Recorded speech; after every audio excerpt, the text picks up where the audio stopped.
Welcome back to my channel पैसे की बात। फ्रेंड्स, आज जो हम कंपनी डिस्कस करने वाले हैं वो काफ़ी चर्चा में है पिछले 4-5 दिनों से।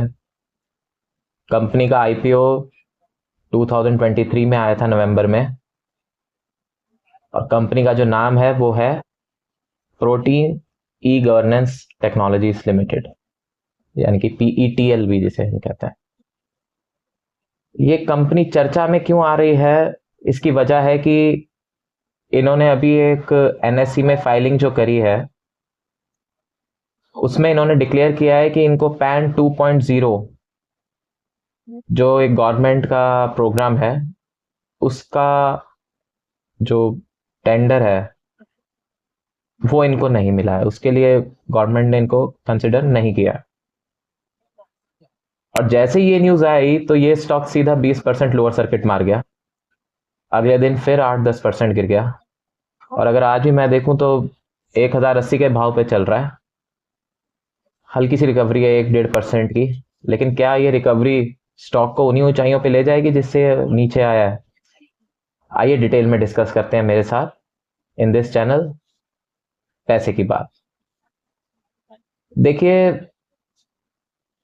सबसे पहले तो मैं इस कंपनी का मार्केट कैप देख लेता हूं जो इस वक्त इस प्राइस पे है। वो है 4252 करोड़ का। एंटरप्राइज वैल्यू देखूंगा तो 4086 करोड़ है। एंटरप्राइज वैल्यू मार्केट कैप से कम है, इसका मतलब company free cash flow company है, कंपनी के पास कोई उधारी नहीं है, तो ये कंपनी के लिए एक पॉजिटिव बात है। इसके बाद हम दूसरी चीज देख लेते हैं कि इसमें शेयर होल्डिंग कैसे है। शेयर होल्डिंग अगर आप देखेंगे तो प्रमोटर की इसमें कोई शेयर होल्डिंग नहीं है। मेनली शेयर होल्डिंग में इसमें सब पब्लिक पार्टिसिपेशन या कह लीजिए एफआईआई के हैं शेयर होल्डिंग, जिसमें एक नोटेबल रमेश दमानी जी जो डीमार्ट के ओनर हैं उनकी भी 1.03% इसमें होल्डिंग है। बाकी रिटेल का पार्टिसिपेशन इसमें जबरदस्त तरीके से बढ़ा है। पिछले 1 साल में ही ये पार्टिसिपेशन 60% के अराउंड पहुंच गया है।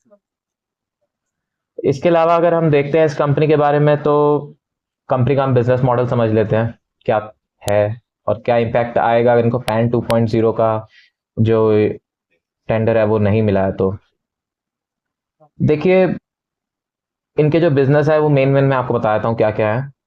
एक इनका बिजनेस है टैक्स मॉडर्नाइजेशन का, मतलब जो टिन नंबर और जो पैन नंबर होते हैं वो इशू करना।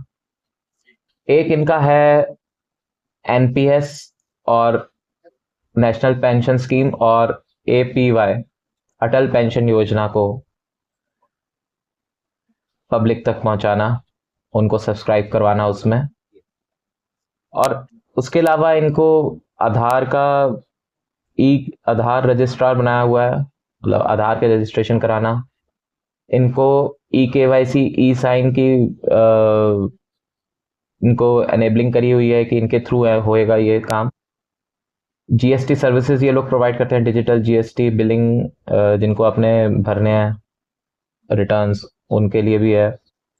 और जो भी गवर्नमेंट के एजुकेशन के इनिशिएटिव्स हैं वो इनके थ्रू हैं।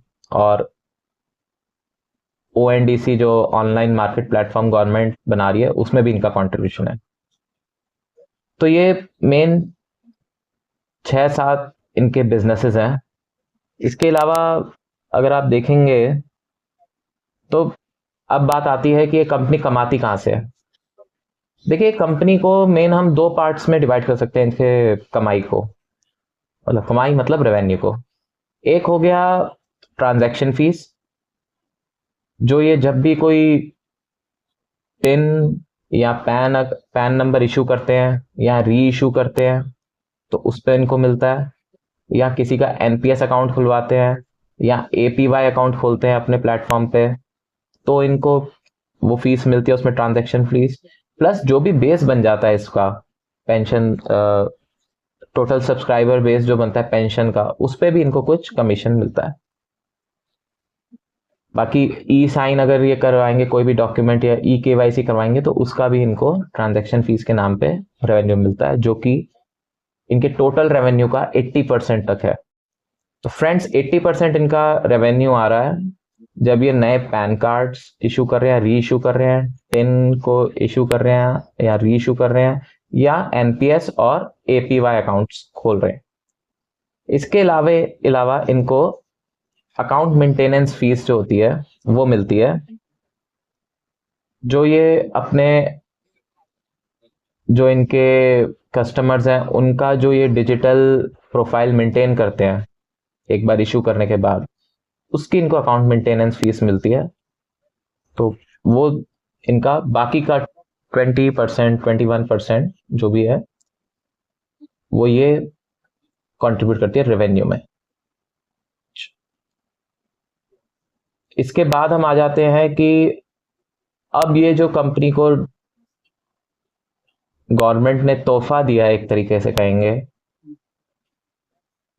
झटका कहेंगे, सॉरी, तोहफा तो मैंने सरकाज़म में कह दिया, ये झटका ही दे दिया कंपनी ने इसको कि भैया तुम्हें हम पैन कार्ड 2.0 जो री इशू करने वाले जो हमारा प्रोग्राम है उसमें हम आपको नहीं इंक्लूड कर रहे।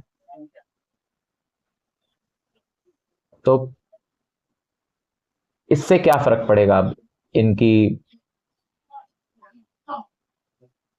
रेवेन्यू पे? देखिए 80% रेवेन्यू इनका आ रहा था नए पैन कार्ड इश्यूज करके, नया टिन इशू करके, नया एपीवाई और एनपीएस। उसमें भी मेजॉरिटी इन चारों में से देखा जाए तो सबसे ज्यादा कंट्रीब्यूशन पैन कार्ड का ही था। तो अगर आप 80% का भी देखेंगे तो कंपनी ने इसको कि भैया तुम्हें हम पैन कार्ड 2.0 जो री इशू करने वाले जो हमारा प्रोग्राम है उसमें हम आपको नहीं इंक्लूड कर रहे। तो इससे क्या फर्क पड़ेगा अब इनकी रेवेन्यू पे? देखिए 80% रेवेन्यू इनका आ रहा था नए पैन कार्ड इश्यूज करके, नया टिन इशू करके, नया एपीवाई और एनपीएस। उसमें भी मेजॉरिटी इन चारों में से देखा जाए तो सबसे ज्यादा कंट्रीब्यूशन पैन कार्ड का ही था। तो अगर आप 80% का भी देखेंगे तो उसमें भी शायद 80% का भी 50% जो होगा, मान लीजिए अगर एग्जाम्पल के तौर पर लीजिए 80 करोड़ ये कमा रहे रेवेन्यू में, तो उसमें से 40 करोड़ या 45-50 करोड़ तक तो इनका पैन कार्ड से ही आ रहा था। अब अगर इनको ये गवर्नमेंट वापस ये टेंडर नहीं देगी तो इनका जो रेवेन्यू है वो कितना ज्यादा गिरेगा, आप इस बात से अंदाजा लगा सकते हैं। जब मैंने आपको बताया कि 80 करोड़ में से भी 50 करोड़ तक का रेवेन्यू इनका पैन से आ रहा है, तो जब रेवेन्यू ही नहीं आएगा कंपनी का तो कंपनी की प्रॉफिटेबिलिटी कैसे बढ़ेगी? या फिर जो एग्जिस्टिंग जो प्रॉफिटेबिलिटी है वो तो बहुत ही सीवियरली इम्पैक्ट हो जाएगी। तो इस शेयर में आपको ये देखना है कि भाई अगर इनका रेवेन्यू डिक्रीज हो रहा है, और क्योंकि इनका रेवेन्यू डिक्रीज हुआ है और ये जो एसेट लाइट मॉडल है इसमें एबिटा मार्जिन पे सीधा सीधा रेवेन्यू का फर्क पड़ता है, इंक्रीमेंटल या डिक्रीमेंटल जो भी कह लीजिए। अगर बढ़ेगा रेवेन्यू तो प्रॉफिट, ऑपरेटिंग प्रॉफिट में बहुत फायदा देता है, और अगर डिक्रीज होगा रेवेन्यू तो भी बहुत ज्यादा डिक्रीज कर देगा ये इनके प्रॉफिट मार्जिन। तो इस वक्त कंपनी का जो वैल्यूएशन चल रहा है अभी भी बहुत महंगी चल रही है कंपनी। अगर आप देखेंगे तो 45-46 के पी पे अभी भी ट्रेड कर रही है, जबकि इनका रेवेन्यू पोटेंशियल है कि शायद 80% तक, पोटेंशियल है कि कम से कम 40-50% अफेक्ट होगा। तो शेयर प्राइस अगर जिस दिन ये न्यूज़ आई है उस दिन अगर ये शेयर 1800 का चल रहा था या 1500 का, जो भी इसका भाव था मुझे पता नहीं, लेकिन वहां से अगर रेवेन्यू 50% गया तो शेयर का प्राइस कितना गिरना चाहिए ये आप लोग खुद सोच लीजिएगा।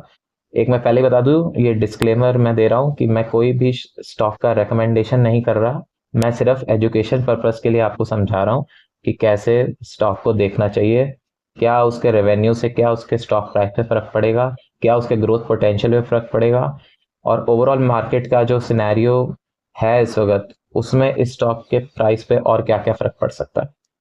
आई होप आप लोगों को ये बातें समझ में आई होंगी। लास्ट में मैं यही कहूँगा, आप मेरे चैनल को शेयर करें, सब्सक्राइब करें और